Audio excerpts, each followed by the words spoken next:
রাস্তার মামাদের মতো ঝালমুড়ির মশলা তৈরি করার জন্য বাটিতে নিয়ে নিয়েছি 1 টেবিল চামচ মরিচের গুঁড়া, 1 চা চামচ ধনিয়া গুঁড়া, 1 চা চামচ হলুদের গুঁড়া, 1 চা চামচ জিরা গুঁড়া।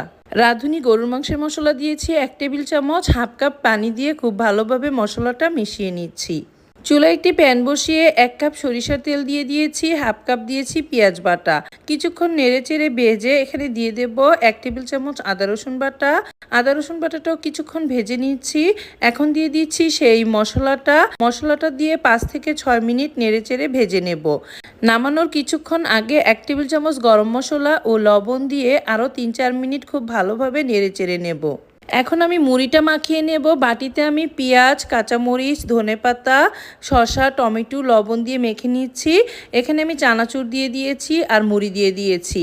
যে মশলাটা তৈরি করেছি সেখান থেকে 2 টেবিল চামচ দিয়ে ভালোভাবে মাখিয়ে নিয়েছি। মুড়ি মাখার এই মশলাটা আপনারা বানিয়ে নর্মাল ফ্রিজে রেখে 1 মাসের মতো খেতে পারবেন। খুবই সুস্বাদু হয় মুড়ি খেতে।